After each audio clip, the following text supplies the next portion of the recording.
I'm Gemma Godfrey. I am, my wealth management firm, Brooks Macdonald, runs $10 billion worth of assets. I run the investment committee and the asset allocation committee. I was the chairman of the investment committee of Credo. I ran hedge funds for GAM, Julius Baer, and started off my career at Goldman Sachs and UBS. But the reason I'm here is that I advise game-changing firms on how to achieve that next level of growth and drive financial performance. I'm on CNBC, and I was voted the most popular business influencer on social media, and I'm a quantum physicist by background. First up, if we could have Fred van Beuningen to come to the stage, if he's here, Fred. Yes. Fred is an investment advisory counsel at Green Gateway Fund. He's a managing director of Rotterdam Partners. His speciality is in waste and the biofuels space. Next up, David Asseline, who is the digital and marketing operations at Door-to-Door program for the SNCF.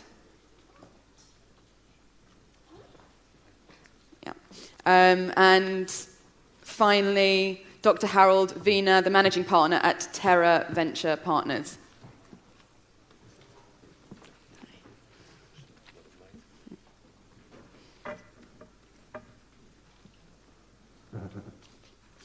So, David, if we start off actually, because you're this good bridge between kind of the industry and innovation, can you just could you just please tell me how you look at investment and also the integration of all these exciting new technologies that we're hearing about, but integrating it to existing programs? So as you may have seen during these days, there are many innovation initiatives, and we can see emerging new modes of transportation. And as a transportation company, SNCF is the French railway company, we know that the solution our customers need is a door-to-door solution. They don't take the train for going from station 1 to station B, but they would rather go from point A to point B. So what we look at is to invest in all combination of transport modes to make sure that we provide our customers a nice door-to-door experience, and that this journey transportation, combining many modes of transport to reach your final point of destination, is not a hassle for them. So, of course, we are looking at all technology that makes this journey a seamless journey. So we look at NFC technology that helps people to book and pay seamlessly with a mobile phone, for example. And we look at all kind of technology that helps people to have real-time information during their journey, to have relevant notification. For example, you're within the train and the app detects that you will be arriving in 30 minutes.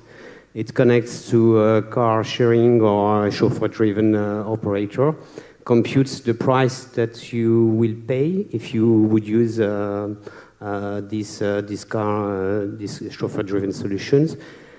It computes automatically the price to your final point of destination and suggests you to book the taxi in a convenient way and at the right moment. We look also at all applications and all innovations that help people to have not to waste their time waiting for their trains or between connections. So entertainment during those periods of time is something we are looking at. For example, pushing some short novels, audio novels to the users while waiting for their train. This is also an area where we look at. Sorry, pushing what to them while they're waiting? Audiobooks or audio novels. Oh, okay. Fine. So integrating entertainment with the utility as well. Exactly. And making sure, of course, that the duration of the novels is adapted to your waiting time.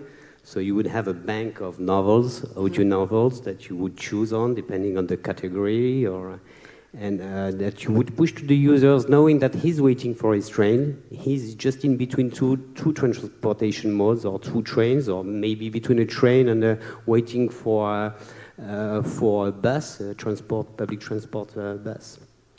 That's really good. I mean, so talking about the way that things are going and the investment opportunities that we have, etc. What I'm just trying to think, Fred, if I understand that you're looking at kind of the biofuel sector and you think that that's a fantastic area of growth. How do you see things progressing outwards? Thanks. Well, I think that as a general comment, you need to understand the competitiveness of the technology. Mm-hmm. And I think during the last days we have seen so many great ideas on technology, but also on go-to-market.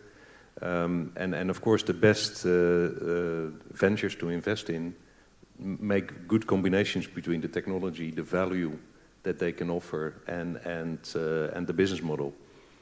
And I think... Sorry. No distraction. Please carry on. Okay, no.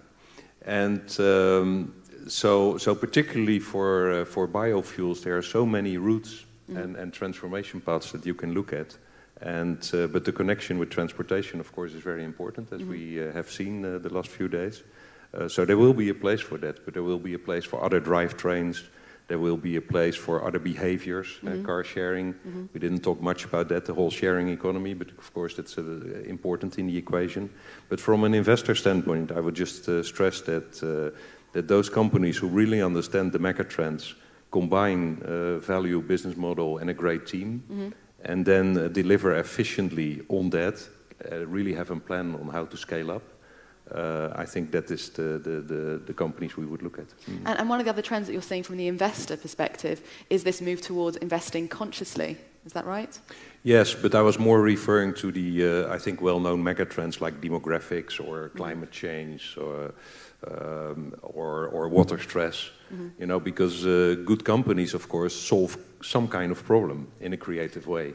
And ultimately, if you look conceptually at it, I think that business is there to efficiently and effectively deliver on human needs. That is not new. So conscious investing, I would almost argue, what's new? You need to satisfy human needs in an effective and efficient way. What about tying this in then to climate change?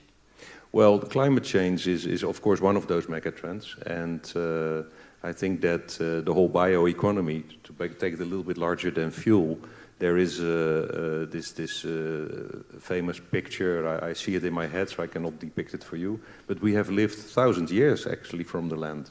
And we had this aberration of 150 years that we found oil. And we were not wise enough to spend it wisely, but we spent it like crazy. Of course, it brought a lot of economical growth. But now we start to understand the disadvantages of that.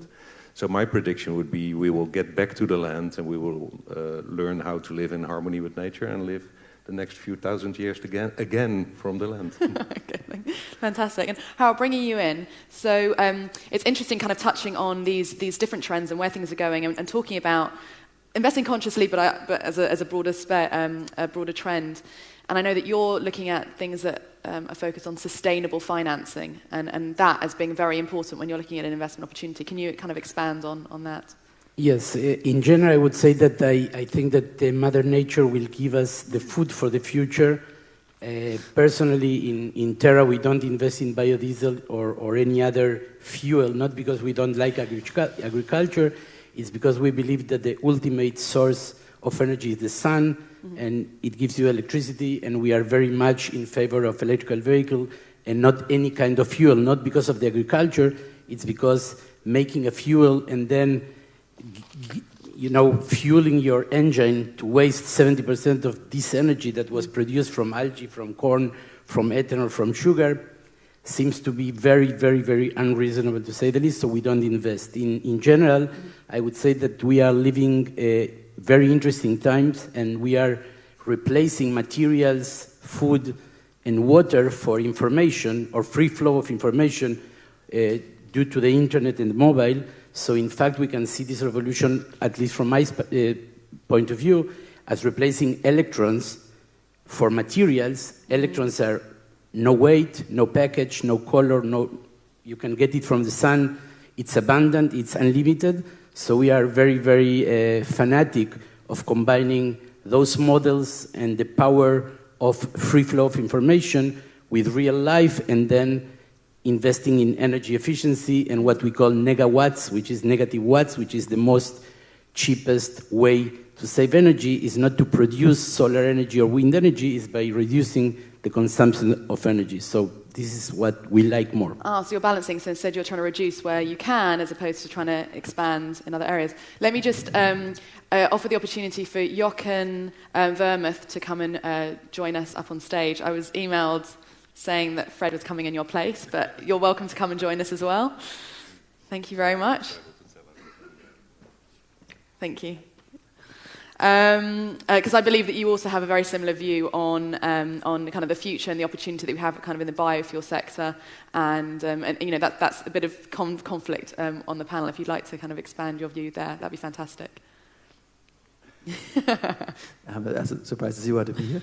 No, but it's thank you. On the biofuels, I think that clearly every drop of biofuel is a spoon of food out of the mouth of a starving child, if you take the primary biofuels. So I think it's a terrible idea to have biofuels competing with land use, but if you have biofuels from waste, you can really make a difference. And there's also plants such as camelina, which would allow us to produce jet fuels that would allow you to grow in areas where no food can be grown. So that's on the biofuel side. Thank you very much. So in terms of where you see the opportunity going forward, so obviously these are the current trends, but going forward from that, what do you think as an investor we should be focused on? Well, coming from Germany, horrible things have come from Germany in the past. We hope that this time around something good could come from Germany. We have the opportunity in Germany to reach 100% renewable powered power supply by 2020 today, and maybe within Germany and Israel one could cooperate to get there. The views has been you could not reach 100% renewable, even 5% in the past, but we've learned that it's possible. We've been at 75% renewable power this summer. We're on 25% average for the year, and we see a major move that the past economy, the fossil fuel economy, is dying. Al Gore has called it the standard carbon threat. And I'm very impressed by the movement called divestinvest.org, where $50 billion worth of asset owners have said they will divest from fossil fuels, invest in renewable power, and invest in resource efficiency, as we heard here. So I think it's an amazing time to be an investor. The traditional assets will collapse in value, and new companies will come through as a structural change happens. I think you had a question that you wanted to give the audience. You wanted to test the audience to do with Germany. So we can ask people to put their hands up and give vague percentages. But if you want to ask your... Okay, here's a question. When you talk about the fuels, Germany, of course, is a big car nation, lots of trucks. How much power do you think we would have to install additionally in Germany to take all of our cars and trucks off the road that are fossil fuels and replace them with electric cars? So anybody think it's between 70 and 100%? No? 50 and 70%? Very active. A few people. Okay, 30 to 50%? Yeah, okay, that's the majority. And then 0 to 30%. Okay, a few. The 30 to 50%, funnily enough, is the majority. Okay, so roughly a third of the emissions in Germany come from car and road transport, but if you have an electric engine, you use a third of the energy that you do in a fossil fuel engine, so already you're down by a third. The answer is 2%. We only would need 2% more power capacity to move all of German road transport onto electric cars today. It's an amazing figure. That's because we use the capacity at night to charge electric batteries, and we use the capacity during the day to discharge when there's peak demand. So we almost need no additional power capacity to get rid of all of the car transport. The world has changed. The price of solar has gone below the grid capacity, grid parity, and that means that there's really no more need for fossil fuels, not in traditional power, not on the road, as we just saw on the example in Germany. The problem is that, as Gandhi said, first they ignore you, then they laugh at you, then they fight you, and then you win. And in Germany today, the fossil fuel energy companies have understood that if Germany goes to 100% renewable power and 100% electric transport quick, then their end will be even quicker. and please don't believe them. Just as smoking was not safe, as Big Tobacco told us, electric transport and renewable energy today is competitive, and we will replace these companies. They're worthless, dying dinosaurs. Be careful, don't invest in them. Tell your bankers. Thank you. Fantastic point. And bringing that back to Harold, what you were saying about this trend towards more energy efficiency, can you explain what you mean by this clean web? I believe that was the phrase that you coined.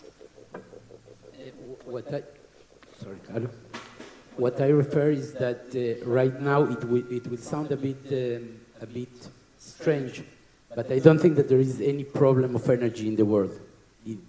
If you have energy from the sun, and we have the technology that we are at grid parity, exactly like it was explained, we have energy. This means that we have water, because for 3 kilowatt hours, we have 1 cubic meter of water. If you have energy and water, you have land, you have food, there is no problem. So most of the people will say that there is a problem of money. So the news is that there is no problem of money. It's a problem of priorities and ROI. It's a problem of time. If you think with a 2 years ROI, return of investment, it's impossible to fuel the whole country by solar energy and by changing the whole structure of electrical vehicles. What I mean by clean web is bringing the power of connection between people and people, people and business to business, business to government, use the web power of electrons, which is very, very cheap and, as I said, very, very clean, in order to improve all the systems and the trust between people and the government and the businesses. And by doing that, you can change models that were very clear for us for 10 and 20 and 30 years, and suddenly we understand, like Uber, Airbnb, all the sharing economy. To me, not only if you want to be rich, buy short for the utilities. No, that's a very good tip there. So David, bringing you in, because obviously you've got this experience of trying to improve this integration between all these different economies and share the economy. How have you found that on a practical perspective? I will give you an example. Next year, we will issue a mobile application. Mm-hmm. And with this unique mobile application, you will be able to either book for a car park, or order for a taxi, order for a chauffeur-driven solution, or even use car sharing or carpooling. It means that we want to bring these new collective and collaborative transport modes and bring them together to give a solution for the users. And today, instead of going from one application to another one and jump and build your journey by going through many apps, we believe that integrating all those transport offers is the good solution towards our users. And of course, we want also to plug this to the train transport mode. It starts from first planning your itinerary before moving. You can plan from A to B how you will go, and the system will compute you an itinerary. You already have many itinerary applications, but the innovation is that we will give the public transport solutions combined with the national long-distance trains. It gives you the full range of public transport capability. And we will suggest, when you don't have any public transport offer, or if you want to, you prefer simply to have a taxi instead of jumping from bus to metro or tramway, etc., we will push the alternative modes. It means that we will have to partner with operators for that. And then comes the issue, because if you want to have a national coverage, it means that you need to have partners that have a good coverage also, a national coverage, or that you build a platform that will be able to integrate many local partners, because depending on the cities you will go, there will be or there will be not any car sharing operators. Then you need to push some other solution like carpooling, carpooling is good, but at the moment you need the carpooling, there may be no offer, so we need to make sure that we have enough offer to satisfy the demand instead of exposing a potential solution, but then the deception is behind because when you try to book, there is no available offer. So it goes with predictive systems, it goes with how you can incentivize the drivers, how you can deal with local partners, how you can have municipalities or transport authorities incentive all this. So it's really a large vision where everyone has to cooperate. But we believe we can making at least for the 15 biggest cities in France. Next year, this is what we are going to target. The 15 major cities in France for which we will provide, for sure, car parking, booking, taxi solutions, chauffeur-driven, and car sharing. And maybe this will show the example and how we can do it with other minor cities. And this will make things, we will introduce the dynamics for moving forward. You need to have people that have kind of proved the model, get everybody more comfortable, and then you can move forward.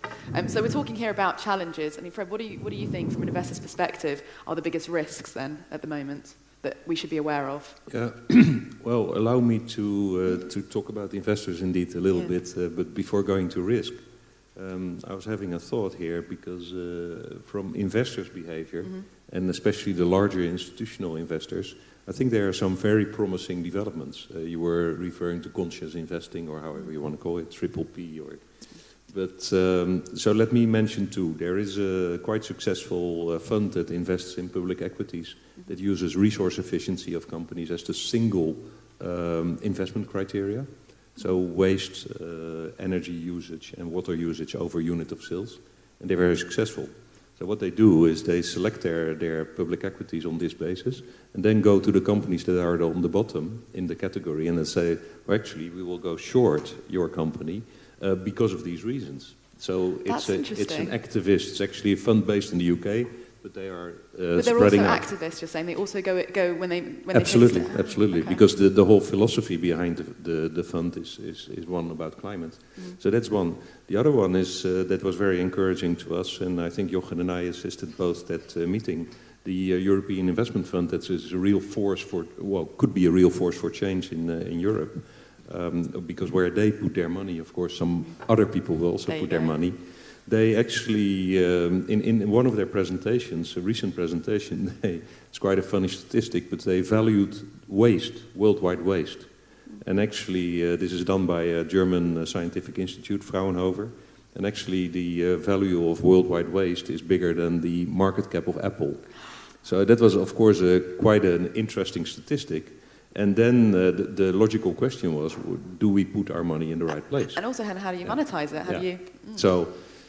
So I don't want to make a long story about that, but I'm relatively introduced in the construction industry. Now, if you look at all the waste streams in the construction industry and you plot against that all the technology owners that actually can monetize, can get value out of that waste, it's an enormous field. Explain that a little bit more. So how can they monetize? Sure. So if you first you have to understand all the flows in the construction industry. So you do that, you map that. Then you understand how loops are closed in the construction industry, be it concrete or be it wood or be it other materials. And then you start to understand how from these waste materials you can actually extract value and what technology you need to do that, separation technology, upgrading technology, and etc. And then you will find there's a host of companies or technologies or universities that are working on these solutions. Now then, if as a fund you integrate that knowledge and you start to strategically invest in these sectors, and then you use the circular economy as a backdrop, philosophical backdrop, I think you have a fantastic proposition. Now, but it's high time that investors actually start to really understand the megatrends and what opportunities are there. And of course, to your question of risk, is to not understand this.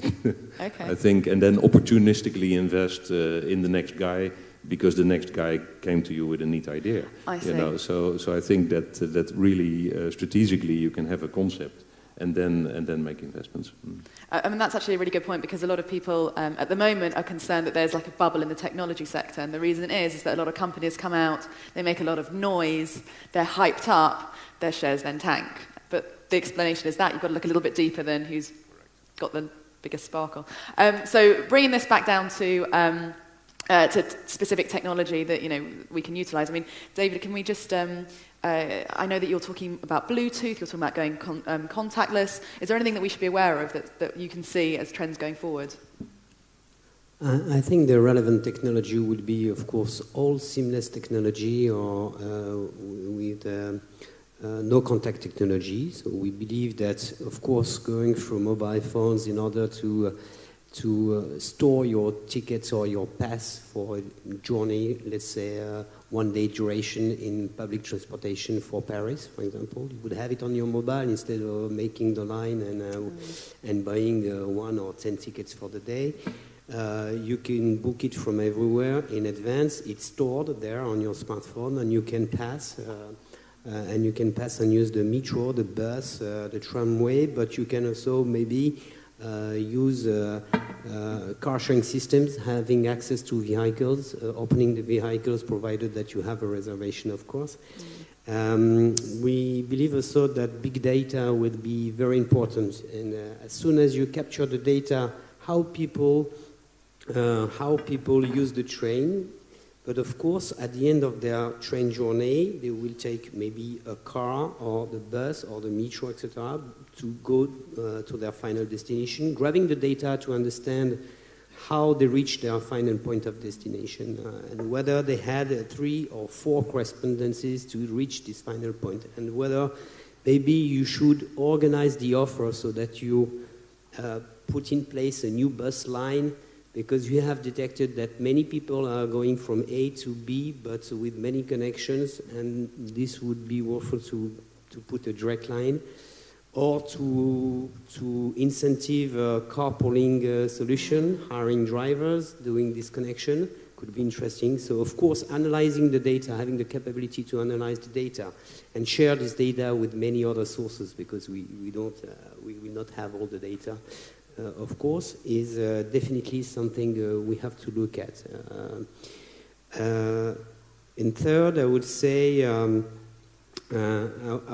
also that